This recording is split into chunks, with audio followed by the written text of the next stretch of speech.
Okay, we are back. We are back. And feeling better. Way better than yesterday. I feel rested. Was not a crazy busy day. We're going to be finishing up the Grimlock today. It's going to be a pretty. I don't know how long it's going to take. But I'm ready to move on, get this guy finished up, and move on to the next one. I've already taken the liberty to also get the skull into the scene from yesterday's stream.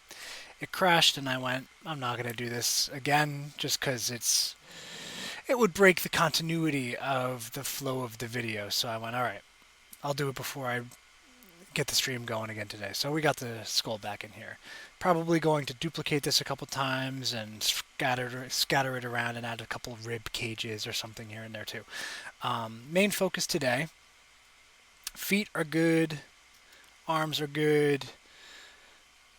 Forearms, hands, cloth. Going to give him some kind of club and then do the ribs and then call it a day with this guy. Longer than I thought, but sometimes that happens. And then we'll have fun and figure out. I think we'll get started on the next one. I got a few hours to sculpt, so I'll get some music going and we can get sculpting.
Here we're gonna make a couple of ribs. Nothing too complex. I'll solo this out. Something that always happens is you get a lot of edge loops on these primitives when you append the cylinder primitive. This is going to be a really easy thing, so I'm just going to elongate this, and I don't really care about scale right now, which maybe sounds crazy to you, but right now it's not too important. I'm going to do bend arc. Whoa, wrong one. Am I doing the right one here? Maybe I meant to do bend curve.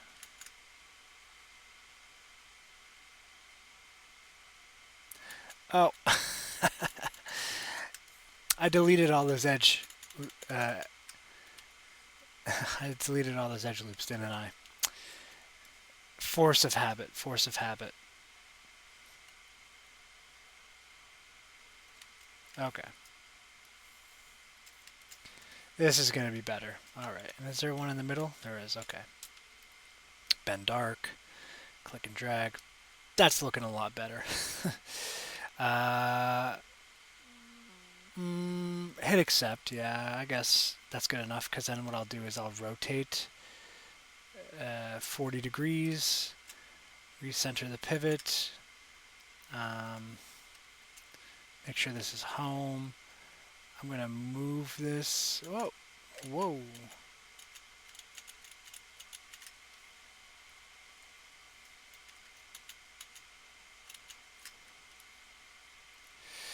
Okay.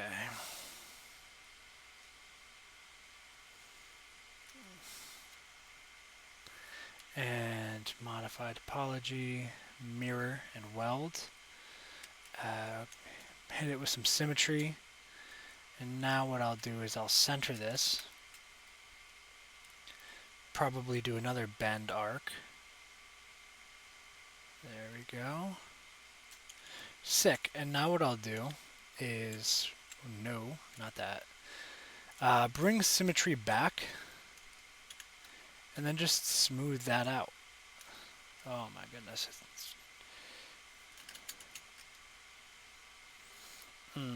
Maybe that won't be the strat. Maybe the strat. Yeah.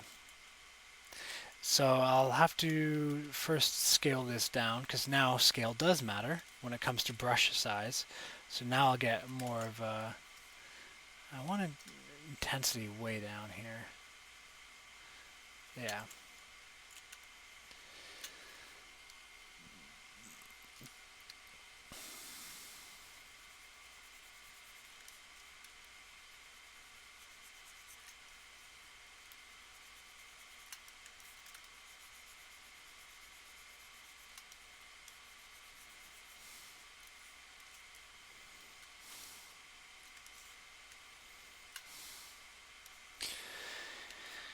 And to get this less rounded, I'm just going to... Oh!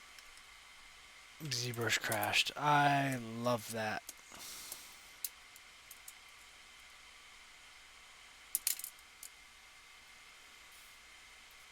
Classic. Classic Zbrush moment.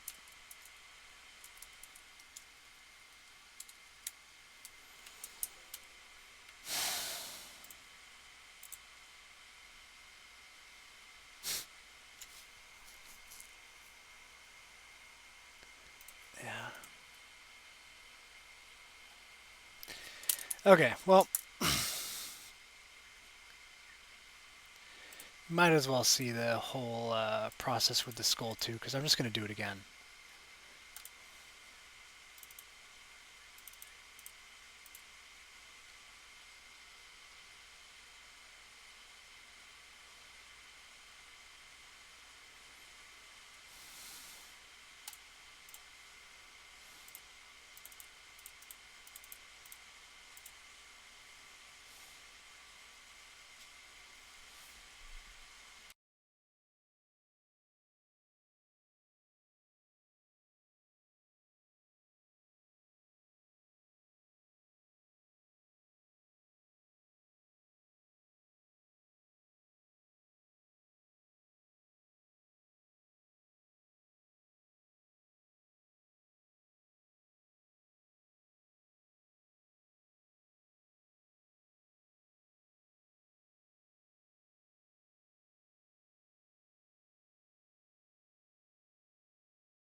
So I'm just going to cruise through this again.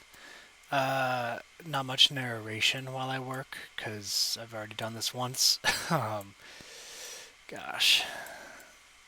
At some point, I am going to be somewhat of an expert when it comes to saving as I work. So at some point, you'd think I'm going to get that down. Now, I do save while I work. This is a very new thing that I've had happen in the last, literally, while I've been streaming, and it might have something to do with bandwidth, you know? Like streaming while working may actually hamper, what's going to be, hamper the amount of actual work my computer is able to do when sculpting. So I might be trying to ask it to do a little too much at once. Or not, I really don't know. This is a new problem I've been having. So I'm just going to get this to where I had it pretty much, at least with the frickin' skulls, because, yeah, and then I'm just going to save this immediately, because I'm sick of having to bring these guys back in.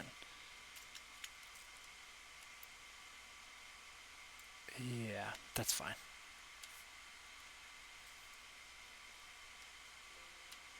Yeah, that's okay.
All right, so we're about where where I had to kind of just shut up and get this guy back to where it was with the ribs, right? So now what I can do, so bend arc, 45-degree angles, and then had this taper, so thicker at the bottom, thinner at the point in the inside. And what you've also noticed, what you could also notice is it's not straight up and then a 45-degree angle. It's also kind of starting to come back down a little bit. Rib cage, curving in slightly. Just adding to that curve to look a little more is all. So that good stuff. Cool. Okay. And then what I'll do is I'll come up from the top bird's eye view and duplicate and then do a couple. I don't know how many ribs are actually in a rib cage, but what I do know is that a rib cage is like it also tapers, so pear shaped, so it's thinner at the top and it'll get wider at the bottom. So um, from front on. So what I can do here is I'll center this and then turn symmetry on again, because what I'm going to do is deformer, maybe bevel. Let's see how bevel works first.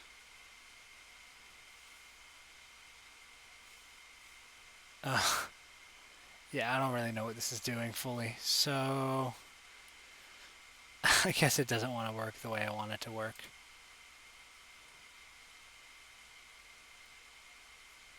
Yeah, I don't know what happened, so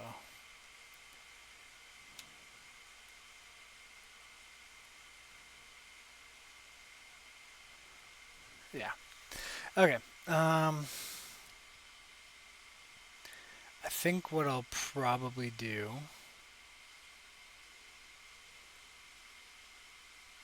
maybe try taper. Yeah. This is kind of more what I'm looking for here. But notice it's a little thinner, so let's play around with... Ooh, okay. Maybe have it come back in a little bit.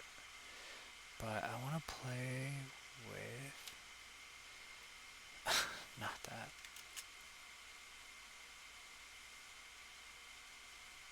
Oh, I kind of liked that right there. But now you notice that they're not uniform thicknesses.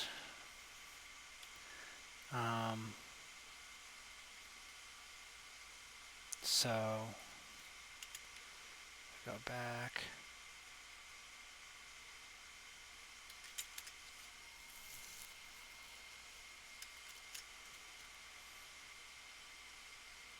Hit accept.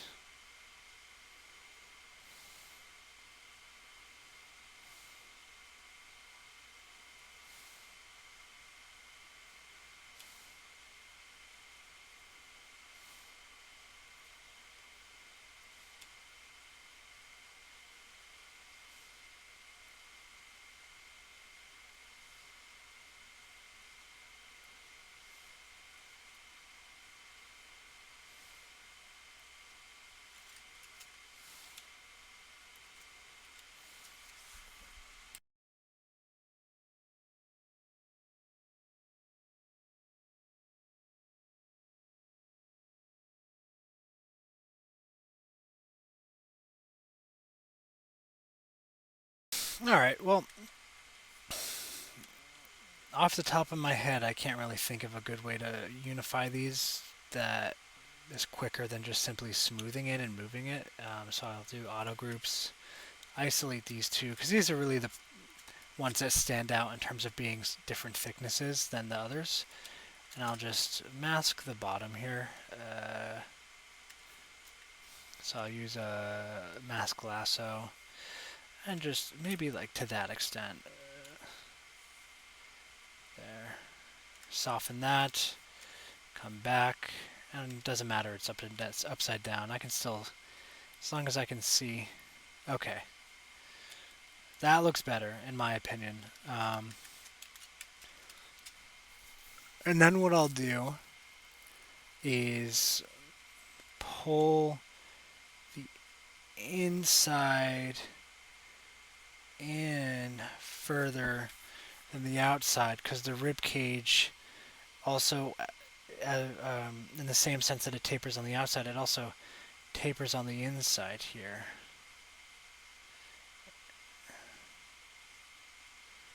And it also kind of comes up a little bit like this. And there would be like I don't remember what it's called, your breastbone, is that what it's called? In the middle, but we're not going to add that in. We're just going to have the ribs. Last thing I'll do, and this is good enough. This is like readable. I think I'll actually just pull this in slightly. Just pull this in a little more. I am going to scale it. Whoa! Okay, accept and then scale. And then go back in and then you can scale this down a little bit. And just pull these in a little more. So the curve is a little more dramatic here. And pull the rib cage out. Smooth everything. Give it a little more space. Just a little bit. There we go. And yeah, now from the top view, because this is the view we're going to be seeing it from predominantly, is this view right here. So yeah, looking good. Get out of solo view. Boom. Now you can tell alone alone it might be hard to tell exactly what these are supposed to be. However, with the context of having a, oh my gosh, what is going on here? Oh, I know what's going on. I've got symmetry selected still. Okay. With the context of the skulls, now you can see how it reads as a ribcage. What I'm gonna do, excuse me, I keep burping in my mouth, and I'm trying not to, you know, have that like loudly burp into the mic. So I'm like holding it in. That's why I'm making faces. Yeah, scale this down just a little bit so you can see. Oh, this goes to this guy. This goes to the other guy, etc. You know. And I also want to have it somewhat buried in the dirt because you got to think about printing too. You know. Um, like this is not going to print happily. It's not going to print well. So I actually might also just use the move brush and really scale it up and kind of get flat in, and I don't care if it deforms it a little bit, that's fine. And this also might end up being a candidate for the move topological brush, so then individually I can maneuver things because, you know, once the muscles off the bone and connective tissues kind of dissolved, there's not much holding the ribs together. So, other than, you know, it's not being disturbed so much. But there's nothing really saying that they still have to be perfectly unified, you know?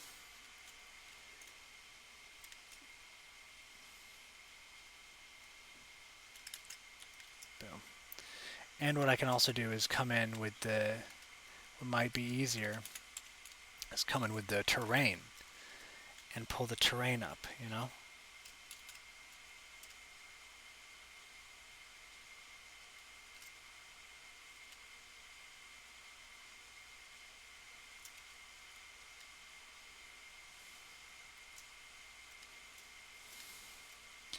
Especially on this part where the ribs are,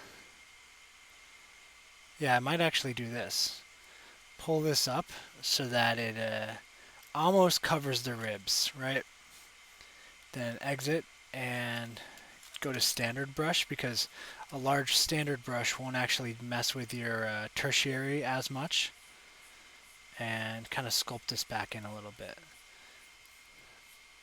Like it won't mess with the rocky detail to the same extent as like a more destructive brush would. That's the way. What I meant to say is standard brush is a little less destructive when it comes to this kind of stuff.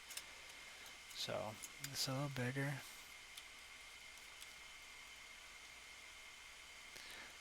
I'm actually happy to leave it like this.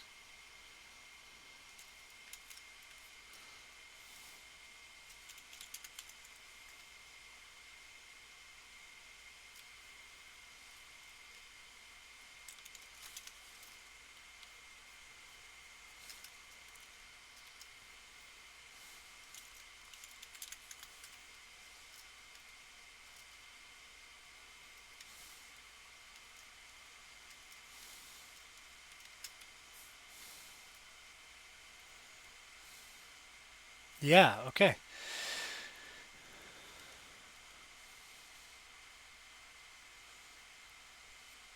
I'm bringing this guy back so I have like a...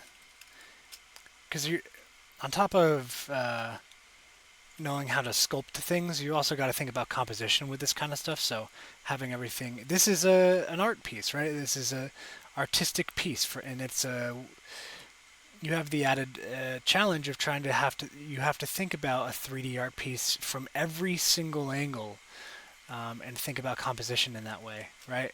So something I'll do sometimes because of that is I will scale up the silhouette here, which I haven't seen many other artists on Zbrush do, but I will. I'll scale this guy up, and let's just center this so it's easier to manipulate. And I'll, like, this is early in the stages. I wouldn't be really focusing too heavily on this towards the end of my sculpt. Although I never hold myself to not changing the overall silhouette at any point of the sculpt. I allow myself the ability to realize I've made a mistake at any point and go back and fix it if I feel it's worth it. But predominantly, it's in the beginning stages of my sculpt. I'll look at the silhouette and I go, okay, is this interesting? I mean, from the profile, sick, right? Really interesting. Um, this helmet, maybe I would push this back further. Um, but then I have to think about, well, what angle are people going to be viewing it from, right? Probably here. And it might not look as good if the helmet from the front, because this is, again, how people are going to be viewing it, is like from this angle, because it's going to be smaller on a table looking down, probably facing it from the front. You want to have most of the visual stuff right there, front and center. And once you need it to look good from all angles, but here I wouldn't consider that a big issue, and I would consider it more valuable to have the skull and the helmet and all that kind of front and center. It's part of the piece as well. Okay, so I'm not too worried about that. But yeah, from any point, I'm looking at it. I'm like, does this read? Is this interesting? From the silhouette, not thinking about detail, not thinking about tertiary composition and um, shape and form is what I'm really mostly concerned about in the beginning stages. And yeah, I'll use the silhouette to help achieve that. Underutilized tool, I believe, in ZBrush sculptors. So yeah, cool. I'll duplicate this a couple times. Probably move it over to here as well.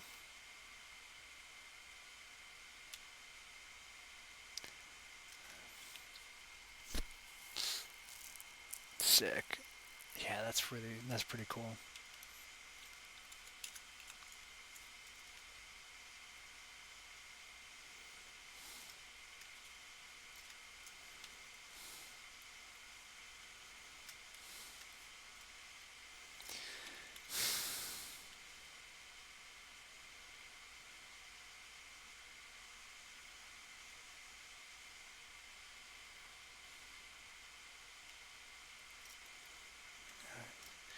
Okay, look at it from.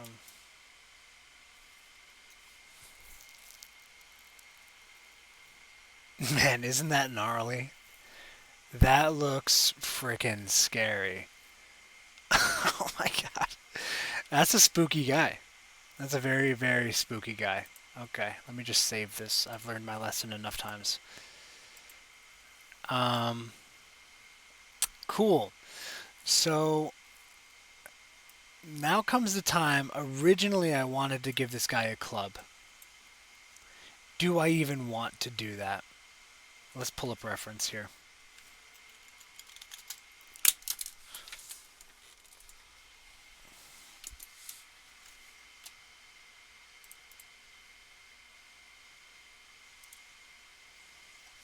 So, I'm going to make this a lot bigger, and we're going to see what's going on here. Do I even want? So, Gollum doesn't have clubs, uses, I think the only weapon we've actually seen Gollum use in the movie, and I think no, there was no show, was there? Just the movie and the books and all. He uses a rock. I think he uses rocks in his hands, and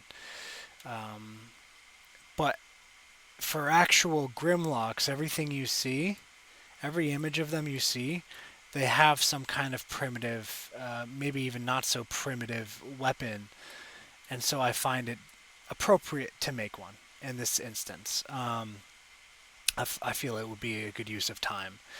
Now it comes down to how primitive do we want this guy to be.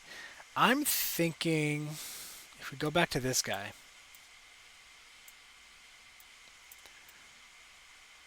I think that making a loincloth is the extent of the technological advancements that this creature has. Um, especially being blind. So I would say something along the lines of this club here would be appropriate, in my opinion. So, kind of give myself a little reference here, and I'll line it up there. Sick. Cool, and I'll just sculpt this guy out. It shouldn't be too difficult. Um, yeah, some basic shape stuff. And I'm, oh, AC was making noises. I'm just gonna hide everything else and sculpt this as a solo thing. So I will work in Dynamesh for this, and I'll just shut up and get some sculpting done. Before I do get to it, keep in mind I'm focusing on primary form, then secondary, and then maybe tertiary. Again, with these miniature sculpts, tertiary is not as much of a concern, especially um, if you want to take scale into account, like the literal size of it. Sometimes it's not fully worth it. You know, you want it to be readable. Primary, secondary forms are a lot more important with miniature sculpts than tertiary. Tertiary is cool. Seeing the pores on a creature is really cool. Seeing the 1 billion scales separated and segmented with their own individual designs and really sick. You know, there's a lot of insane 3D sculpts out there that are incredibly detailed, and I think it's always worth pushing certain sculpts to that point. I think for the purpose of a lot of the 3D miniatures and the 3D printed miniatures for D&D and Magic and tabletop games in general, not always super important. Not always. And I think in this case, not super important to really push tertiary details to the extreme. So keep that in mind while I work, that's kind of what's going through my mind. I'm thinking of form, and I'm thinking of readability from a smaller scale. And in real life, you in an image you can zoom in and really that's when like seeing the pores and like I say a 3D game character that you're trying to render might be important, or definitely like a film at this point in the film industry. You need that thing super detailed because you're going to be seeing it from all certain perspectives. Where far away it needs to be very readable, so primary, secondary, very important, and then sometimes really close up you also need to see, the cracks in the fingernails and the dirt on the hands and the wrinkles and so with 3D printing yet again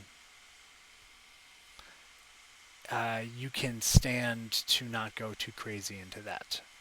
So, without further ado, let me get into this club. Going to be kind of like its own individual sculpt. So, have fun watching.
Now this is just my own like creative artistic flair here. These diagonal lines across this femur, tibia, this bone, leg or arm bone.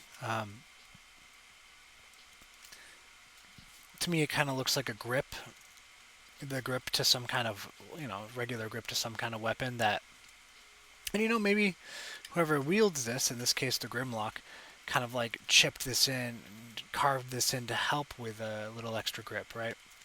I also think it's a nice. It just looks nice, the multiple angles we have going on here. From the top, we have this angle coming across like this.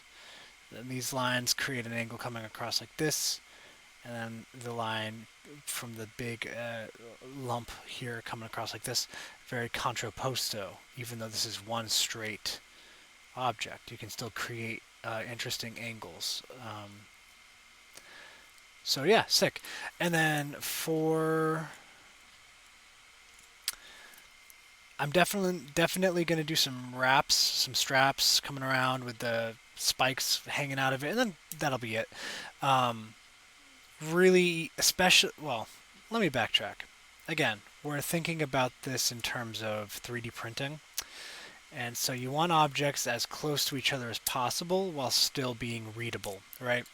Um, Unless they need to be separate.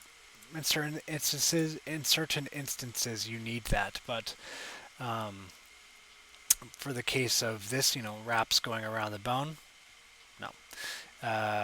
You want it as close to as possible, especially because when they print, it's going to be so small. You want that stability, right? You essentially want it to be kind of a raised texture off of the uh, bone weapon here, and not actually separate objects that you wrap around. So I'm going to hit it with a nice extrude. I'm going to play around with two different ways of doing it, and I'm going to start with one way, and if that doesn't work out too well quick, I'm going to move on to the other way. Um, and you can watch and see what I do.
Yeah, so before I get going with the spike here, just real quick, kind of talking about what I did with the club. So using the mask lasso tool, you can create some straight lines. You got to be a little careful, but you can make it happen at interesting angles. I probably could have also played around with using the mask curve brush, which is completely straight, but never really used that too much, and I've gotten really comfortable using the mask lasso brush. So that's what I used. And then you can also have some more organic lines and angles here that you're creating. I then uh, inflated using the deformation thing, deformation inflate, and then from there I worked to distinguish what wrap was what. Um, so from this view, this is kind of the from your screen looking at it now is kind of the scale at which it's going to be seen at, and so readable, right? Now what I'm going to do is just add some spikes and then go back into the club sculpt, the subtool, and oh nope, I had that pinned. I didn't want that, and then make it look like this is coming in and out of the wraps here. So kind of play around with this. Ooh, I kind of like the idea of these curving out like this, and but also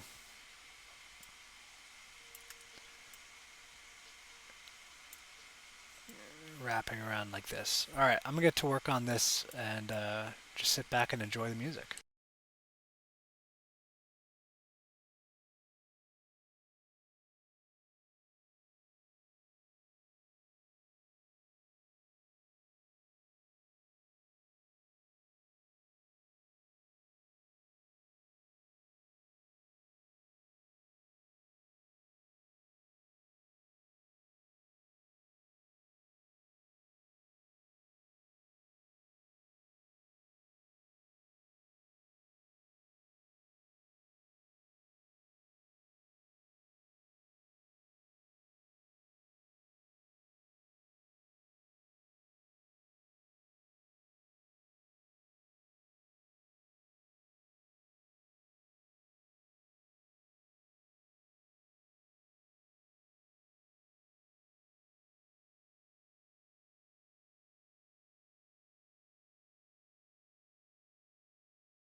All right.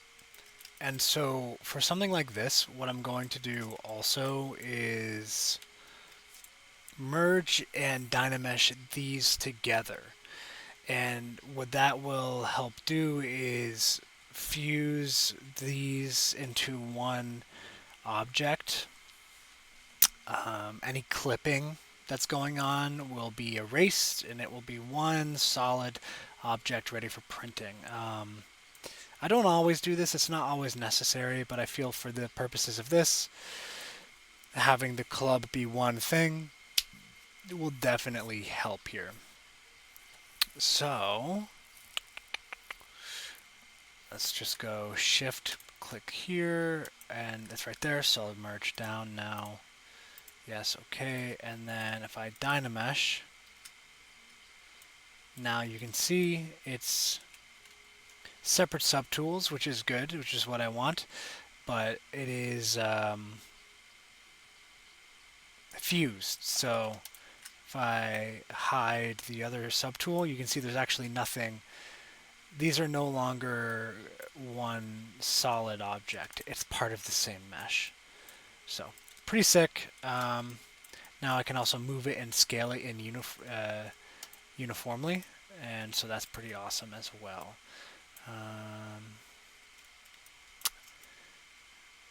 Yeah, this doesn't need to be visible.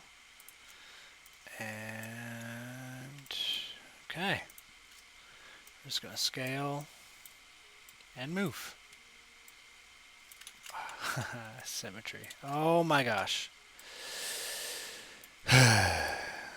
Classic.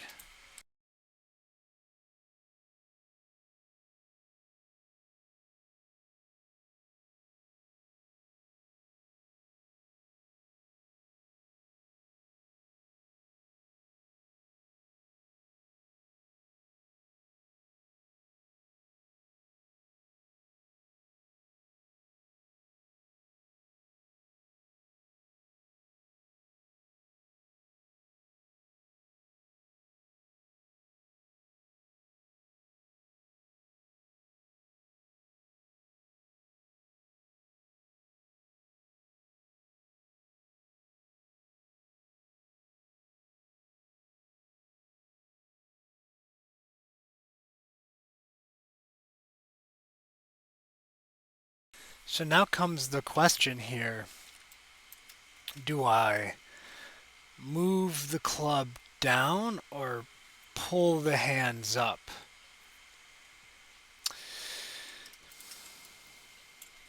Not sure. I think the answer is try both, see what works better.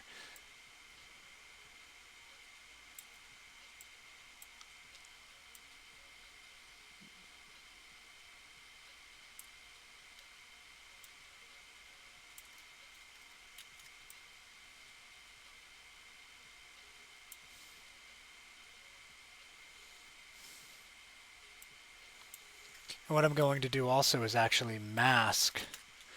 I'm turn symmetry off for a second, and I'm going to mask this hand, and then move the right thumb underneath the grip.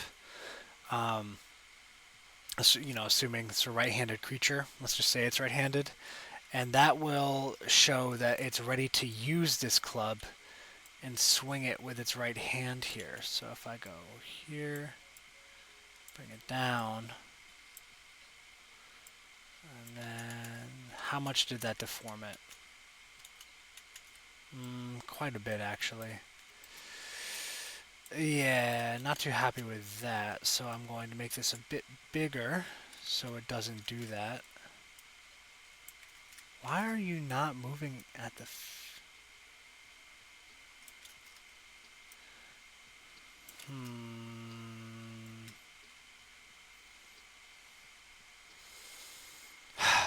Alright, I guess we're going to have to get a bit more intricate with this, so... That's okay. That's okay. It can never be super easy, can it? That's what I signed up for.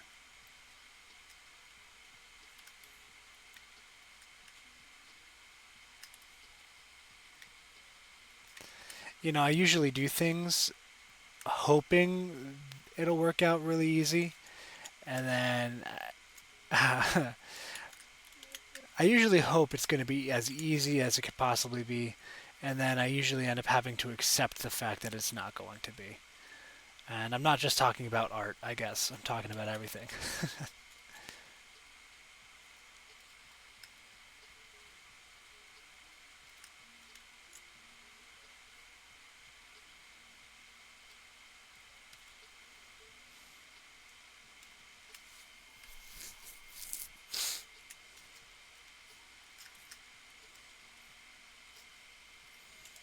And then I'm going to move the pinky up. How are the hands looking right now?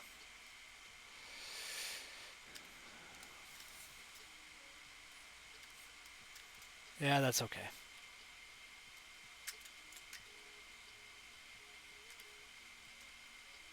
So again, a little past the knuckle is where I want to go. Um, that's going to allow for a much more organic looking bend in the finger. Whoa, not till getting rid of the mask completely. That's not going to help. You go here, you go boom, and then just kind of, I think a rotate and then move would be nice. And then let's see how that looks from, bring that in a little bit, like move it in this way and then up again, I guess. And then I'm going to continue to mask up the finger right to about there.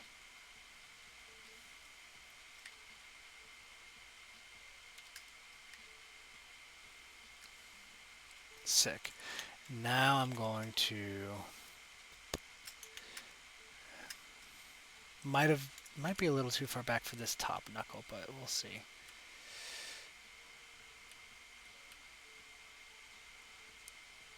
I'd even curve it.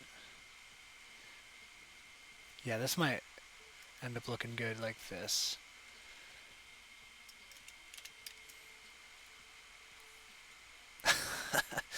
Oh my gosh, it's there we go. So, unmask. Let's see what the damage is. Oh,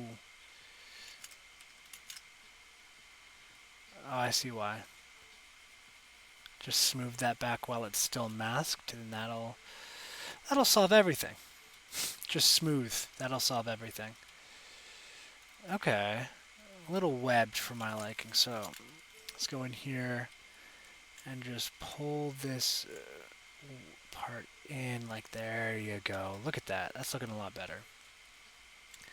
Now just isolate this finger. Oh, they're all still the same polygroup, I guess. I thought I auto-grouped them a while ago, but maybe I did that to the toenails. Yeah, unmask, mask, boom, and then just align to the world, pull it up, and then what I'm going to do is align to the object, boom, boom, bam, just like that. Oh, beautiful. And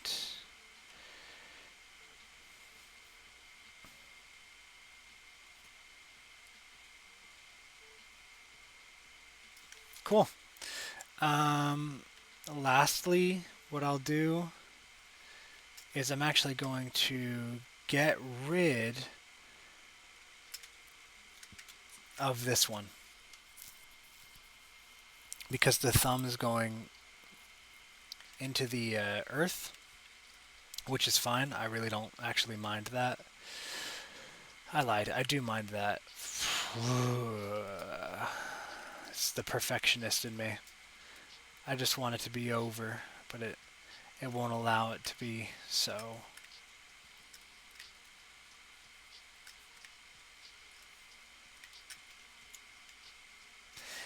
Yeah, I don't know. Sometimes I get to a point where I'm just ready for the sculpt to be done.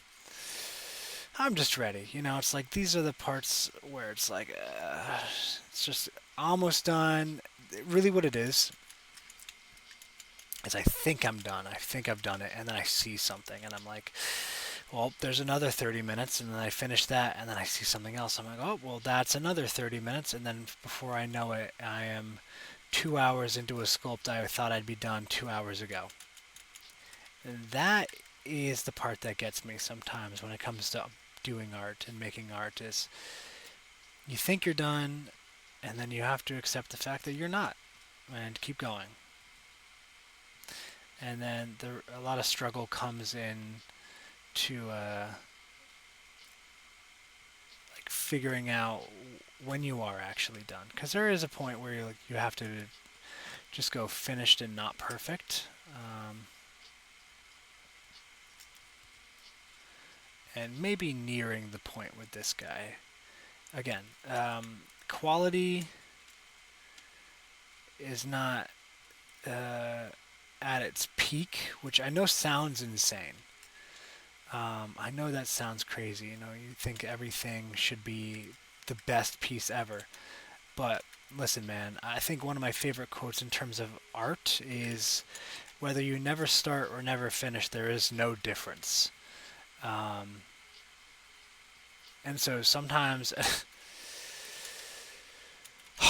oh, sorry, I'm being a baby about this, but man, I just want this thumb to do what I want it to do.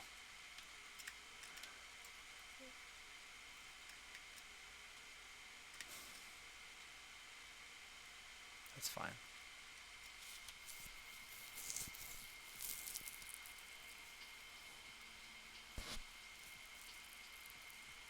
Yeah, because I want to. Yeah, I want to print the Grimlock separate from the base, and so I need to have. I can't just have things clipping into it. You know what I mean? Hold on a second. Hold the phone.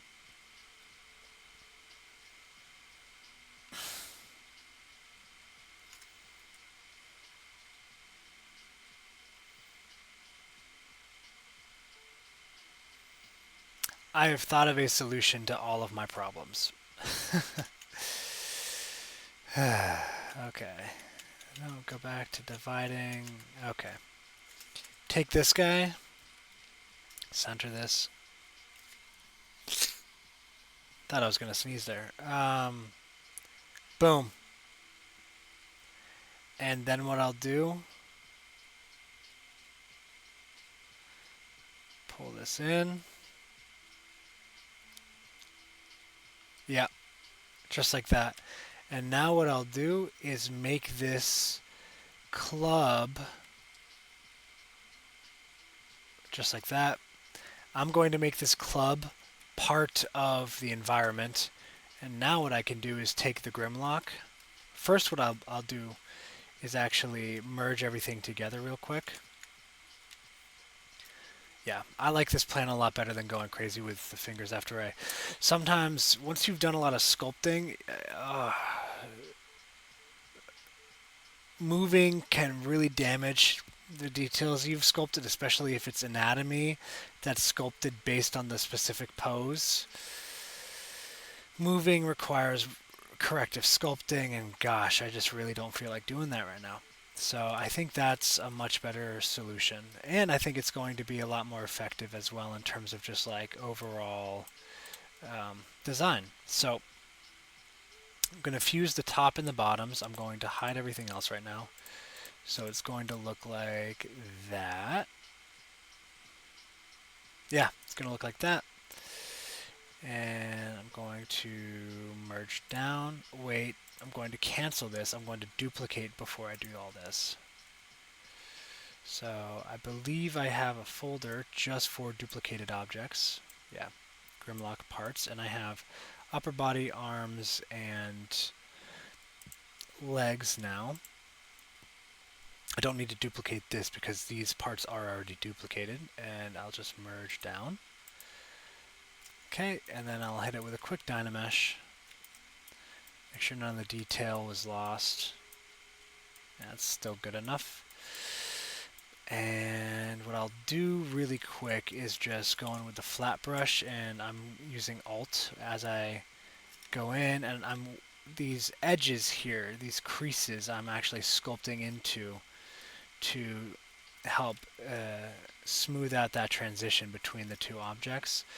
This is all kind of covered by a loincloth. However, I want it to be, if someone, is like moving it around, like I'm thinking putting it together and they just see it's kind of haphazardly spliced together, it doesn't look good. Professionalism is kind of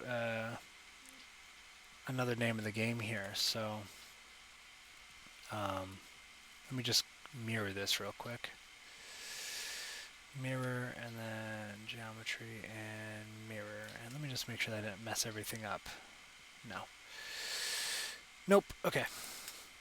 And then this will also help with printing too, because when you smooth out the transitions between things, they become a little stronger in terms of their connectivity. Yeah, connectivity. So that's fine. And it looks like he's got a diaper right now. I'm just going to flatten all this out. Oh dear. I keep forgetting to sculpt in symmetry right now. We got tailbone action going on. And just go there. And this part this isn't really important here. I'll just kind of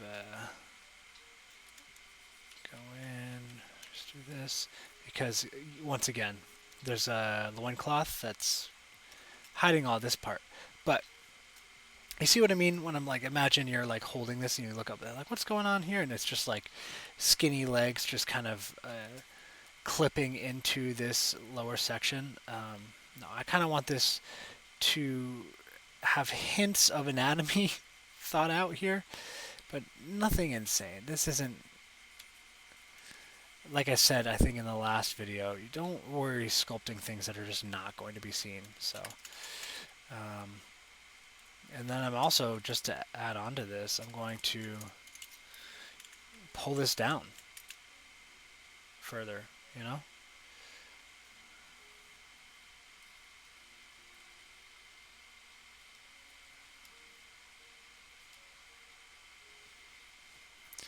Break the symmetry here.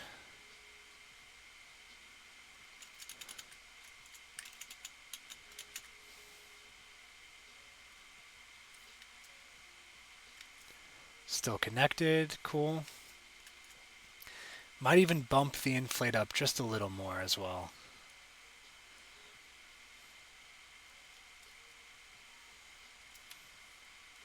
Yeah, I'm liking this. I thought about adding a pouch. I've decided against it. I think the more primitive, the better with this creature. All right.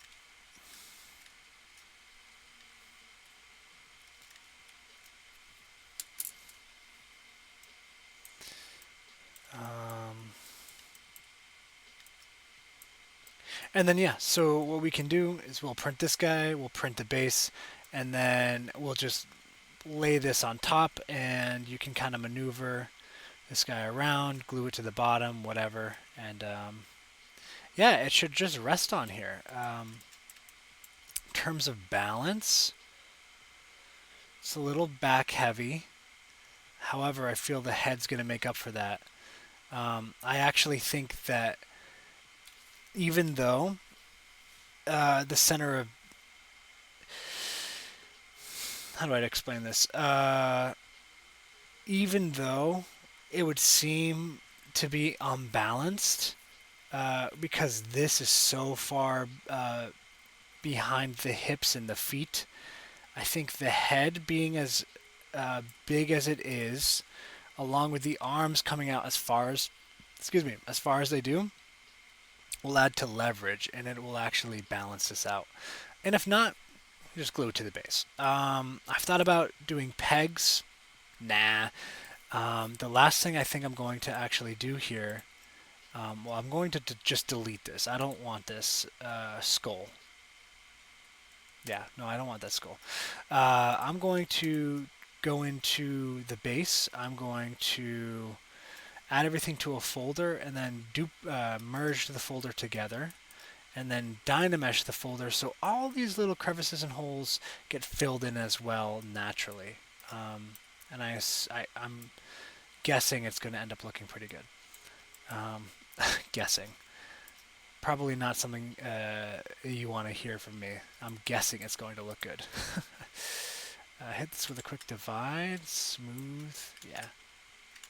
I'll do that at the end when it's ready to print. Yeah, so I'll hide this for now. Let me add all this to a folder actually first before anything. New folder, I'll do Grimlock. Parts 2. Very descriptive, I know. And then if I hide this, yeah. Now all that's left is everything in the base. So now I'll do a new folder, and I'm just going to do base and parts. Add everything together, just like this. So now everything's nice, separate folders, and then I can go merge folder, and it's going to keep all the separate objects in this folder separate, but then also create a subtool where they're all together. Now what I can do is I'm going to make sure it's a bumped up dynamesh, so like 1000, and also make sure poly count doesn't go insane here. Before any of this, I'm going to save. Yeah. Sometimes I get in the zone.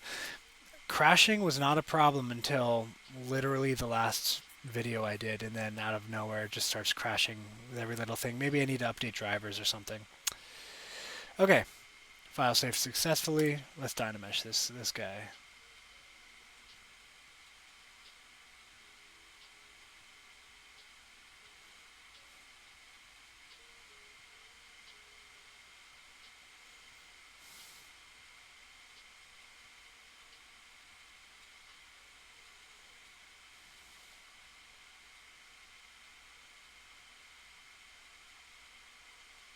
Because the resolution is so high, it's going to take a while.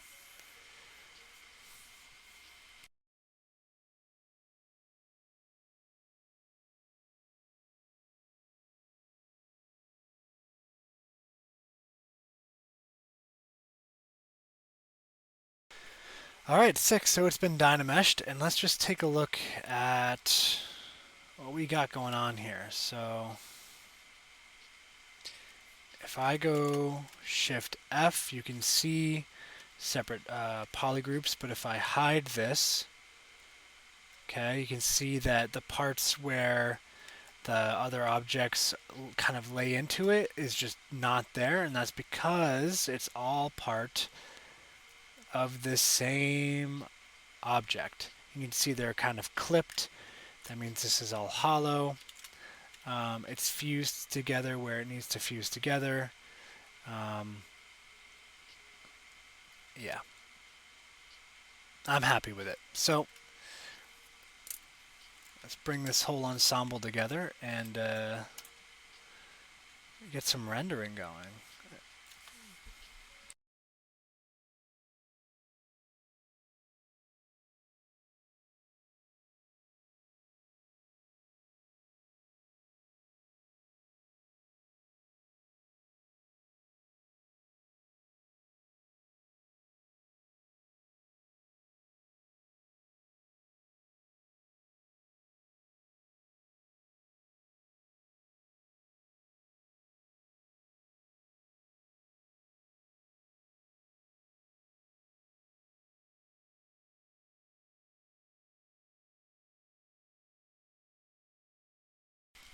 And you see what I just did there?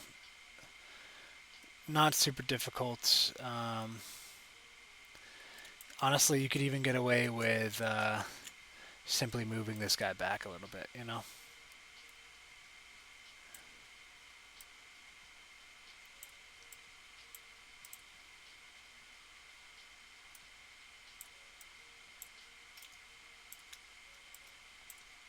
So yeah, this works. I'm happy with it. Um, yeah, and so for rendering, I'm just gonna get rid of, well, change the mode here.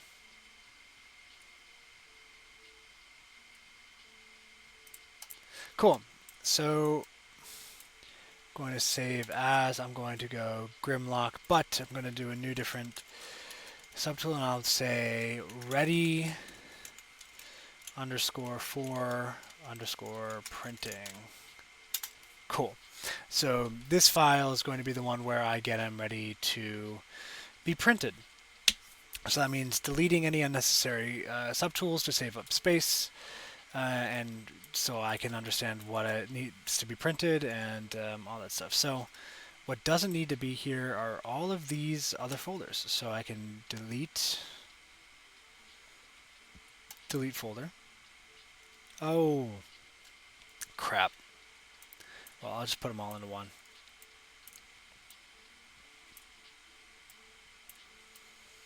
I think I clicked the wrong button. Okay, so I will do delete all. The selected folder and all subtools within the folder will be deleted. Yes. And it crashed. Hey, that's why I saved it, folks. Something's going on. This never used to be a problem. I bet it has to do with this streaming live.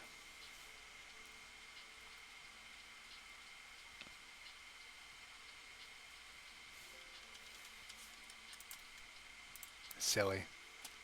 Silly, silly. Alright.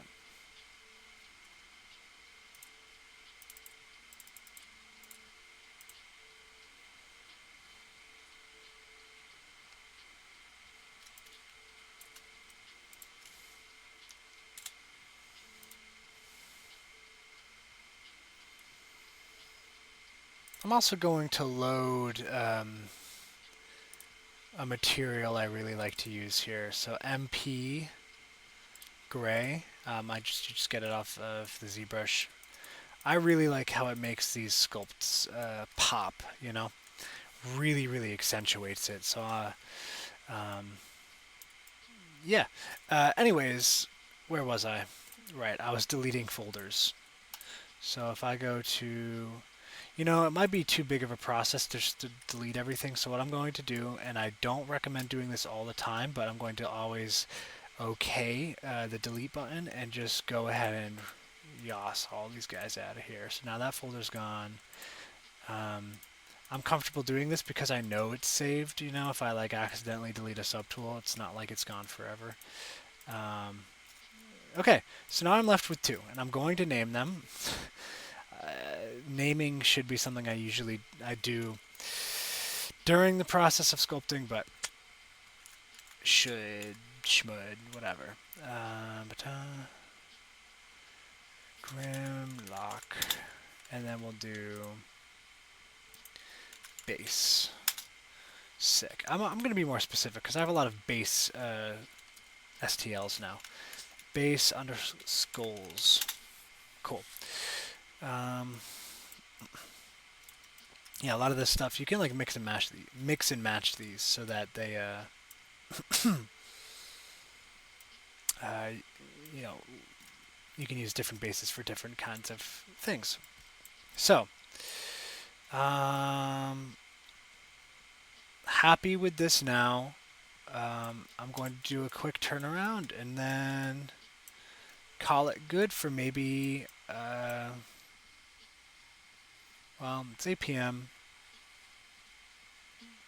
We'll see how much steam I have left at the end. I might end up editing all the videos I've done. I haven't fully uploaded any of them to YouTube yet, so that might be what I do for the rest of the night. But yeah, hang around. You can see me do some quick turntable rendering stuff, and yeah, that'll be the end of the video.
It didn't really do much. I decided it probably isn't interesting for the stream. So, yeah, what I'm going to do now is do some exporting, and then I actually, it's been a while because I've been away moving and all this, and I'm actually going to do a lot of the rendering in Blender.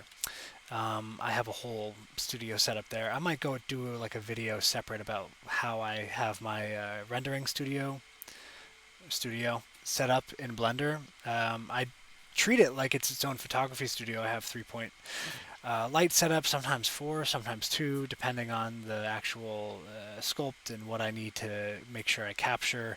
A material I like to apply to all of them. Backdrop, atmosphere, all that, aspect ratio, all that stuff. So it's uniform. Every single sculpt I do like has a very uniform quality to it, and it looks like it was set at the same studio. And honestly, it comes out looking really realistic. It's kind of spooky.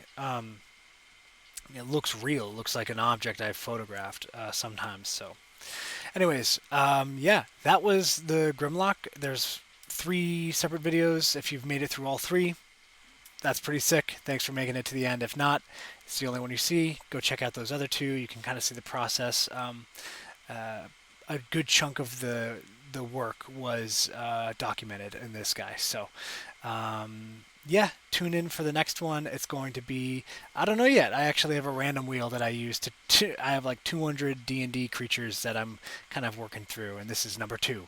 So, yeah, stay tuned for the next one. I'm probably going to get at it tomorrow and start a new sculpt. And yeah, appreciate you making it to the end here. So, yeah, take care, and I'll see you guys in the next one.